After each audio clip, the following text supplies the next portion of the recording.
Hey, Bill O'Reilly here, another YouTube bonus for you. Let's talk about racial hatred. Most people don't want to talk about this. I don't want to talk about it, but it's still here.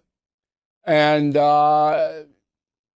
we have a lot of protections for speech under the First Amendment. Everybody knows that. But to foster a hateful presence, there are ways to mitigate that. All right? And that's what I want to talk about. But first, I want to show you what I'm talking about. So there is a commentator named Tiffany Cross. All right, she used to work for NBC News on MSNBC. And she was fired.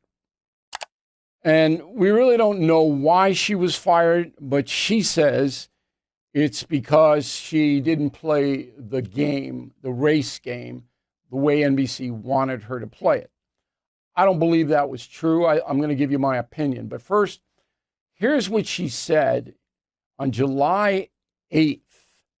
All right. And she's talking about how ICE is detaining undocumented migrants. Go.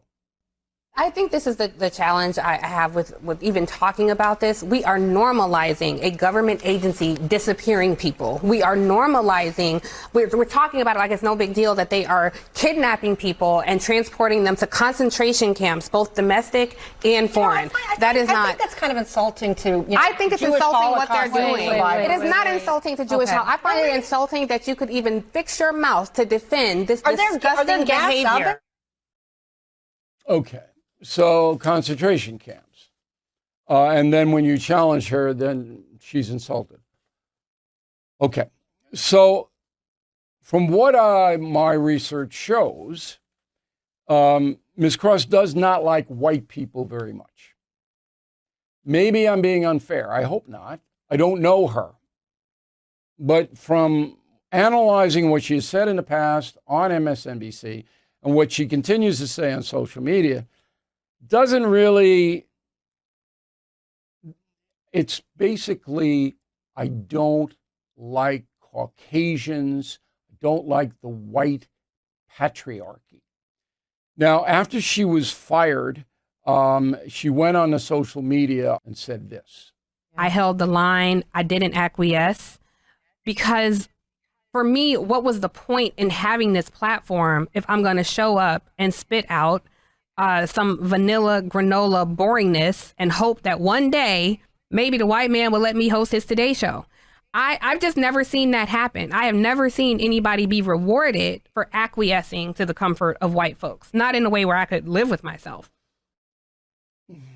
All right, so you guys can make up your own mind about that point of view. She did attack Joe Scarborough in a race way. He does Morning Joe on MSNBC, but that, they have personal beef. So there's a few objections here. If you are a fair-minded, decent person, you don't compare anything to the Holocaust, all right? Because that is invalid. It's an invalid comparison, particularly when the Homeland Security people are detaining, and they are putting them in, some of them, migrants, in Guantanamo Bay, depending on the level of danger that they assess. But they're detaining. But people there in these detention centers are not being burned to death or whipped or forced to work as the Nazis made the people in their camps. A lot of Holocaust victims died from overwork, from just abuse. They had to work 14, 15 hours, they didn't feed them anything. That kind of a comparison is wrong. It's morally wrong. Now, Ms. Cross doesn't really care. She wants to elevate her opinion of the United States government into the Nazi realm. I am now guessing, but I believe she feels that Trump is probably nearly as bad as Hitler, and our country approaches the Third Reich. And it's probably what the foundation is there. But if you are not a Jewish person, maybe you don't react as emotionally I'm a historian, and I wrote about the concentration camps in my book, Killing Patton, and my upcoming book, September 9th, it'll be out, Confronting Evil. We talk about Adolf Hitler. Hitler's on the cover along with Putin, the Ayatollah, and Mao. And wait till you see how Hitler engineered this whole thing to kill Jews and gypsies and communists, and the Jews got it the worst. And for Tiffany Cross or anybody to make that comparison to the United States government is appalling. Now, NBC, which is the most permissive network in the history of the American media, couldn't take it anymore. And that's why they let her go, because she would come on and spout this hateful stuff over and over and over. And Comcast, which runs NBC, they couldn't justify it. Now, they put on haters all day, every day on MSNBC. Okay, there's plenty of them there. And if you tune in, you'll see them, but not to the level of Miss Cross. And there were a few others that they let go that were not quite as bad, but approaching. Now, let's get to the final question here. If you evaluate people based on the color of their skin, you are a bigot and a bad person. You're a bad person. So you'll notice in the soundbite I used from Miss Cross, it was white this and white that. And what are you doing? What are you doing? And when I say you're a bad person, that's my opinion, and I'm entitled to it under the First Amendment. But I can never, from the time I was a little kid in Levittown, I could never figure out why people were demonizing other people based on their skin color. In my neighborhood, you couldn't buy a house if you were black. The Levitt brothers, who built these thousands of homes to cater to the GIs coming back from World War II, banned African Americans. Flat out racist. Okay?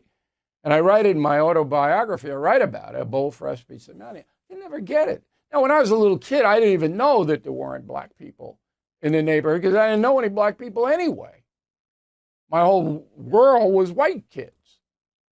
But then when I got a little bit older and I idolized Willie Mays, the New York Giant and then San Francisco Giant baseball player, I remember there was a big split among the boys about who was better, Willie Mays or Mickey Mantle. Mickey Mantle was a white guy from Oklahoma, okay? And there was a good debate. They were both fabulous, but sometimes some of these moron kids would bring in Willie's skin color. And I tell you what, that was not acceptable to me. And there were a lot of brawls in Levittown. I would not accept it. And it had nothing to do with my background. My parents never talked about skin color in my home, ever. Okay? So there wasn't any of that going on, but it just went against my sense of decency that I did have when I was 7 or 8. I think that was instilled by the nuns in Catholic school. I said, what are you talking about? Willie Mays, we all love him. He's a great guy. He plays with the kids in Harlem. He signs autographs. What are you doing? You don't like him because he's black? What's the matter with you?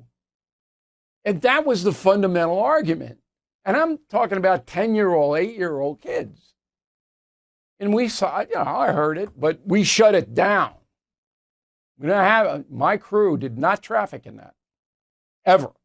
So when I hear this now, as an adult and a commentator who knows all the other commentators, when I hear people traffic in that, no, not acceptable on any level.